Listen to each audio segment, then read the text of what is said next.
जय हिंद। प्रभात पाठशाला की ऑनलाइन प्लेटफॉर्म पे आपका स्वागत है। आइए आज हम सभी मंत्री परिषद और मंत्रिमंडल इन दोनों के बीच के डिफरेंस को समझते हैं कि इन दोनों के बीच में क्या क्या अंतर है। अक्सर हम सुनते हैं तो ऐसा लगता है कि मंत्री परिषद और मंत्रिमंडल दोनों एक ही है। जैसे अगर हम पानी के लिए कोई व्यक्ति इंडिकेट करता है तो कोई पानी कहता है, कोई जल कहता है, कोई वाटर कहता है, लेकिन सभी लोग एक ही वस्तु को इंडिकेट करते हैं कि उन्हें पानी चाहिए जो एक तरल पदार्थ के रूप में है। ऐसे ही हमें लगता है कि मंत्री परिषद और मंत्रिमंडल दोनों एक ही है, दोनों मंत्रियों का समूह है, लेकिन ऐसा नहीं है। मंत्रिमंडल और मंत्री परिषद दोनों में अंतर है। आज हम उसी अंतर को देखेंगे।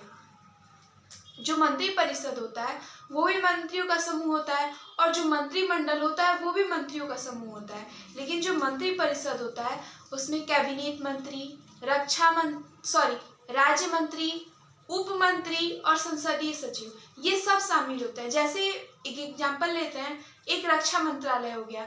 रक्षा मंत्रालय देश का बहुत बड़ा मंत्रालय है और उसके कार्यकाज को संभालने के लिए ज़्यादा मंत्री भी चाहिए, ज़्यादा लोग भी चाहिए। इसलिए प्रत्येक मंत्रालय में सबसे पहले कैबिनेट मंत्री होते हैं जो पूरे राष्ट्र लेवल के लिए होता है, सबसे ऊंच पद पे होते हैं। उसके बाद से राज्य मंत्री होते हैं जो कैबिनेट मंत्री की सहायता के लिए होते हैं। उसके बाद से उप मंत्री होते हैं जो राज्य मंत्री और केंद्र मंत्री दोनों को संसदीय, प्रशासनिक और आर्थिक व्यवस्था उपलब्ध कराते हैं, अर्थात उन दोनों का सहयोग करते हैं। उसके बाद से आते हैं संसदीय सचिव। उनका काम होता है उस विभाग के बड़े बड़े अधिकारियों के साथ रहकर और उस विभाग के कार्यान्वयन को पूरा देखना।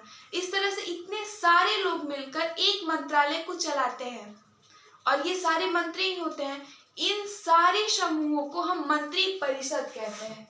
ये हो गया हमारा मंत्री परिषद।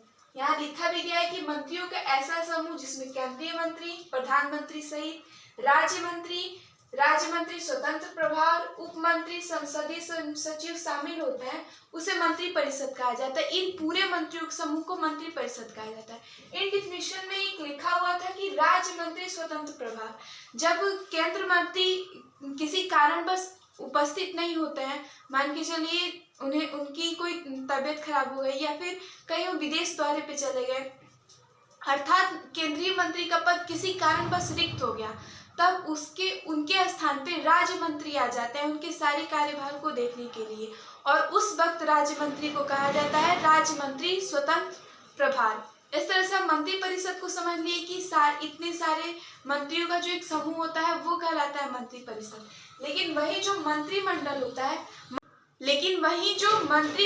होता है, मंत्रिमंडल में सिर्फ कैबिनेट मंत्री शामिल होते हैं जिसके प्रधान होते हैं प्रधानमंत्री। दोनों मंत्री परिषद और मंत्रिमंडल दोनों के अध्यक्ष जो होते हैं वो प्रधानमंत्री होते हैं। लेकिन जो मंत्रिमंडल होता है उसमें सिर्फ कैबिनेट मंत्री शामिल होते हैं, उसमें राज्य मंत्री, उप मंत्री ये लोग शामिल नहीं होता है। सिर्फ कैबिनेट मंत्रियों का एक समूह होता है जिसमें प्रधानमंत्री उसके अध्यक्ष होता है।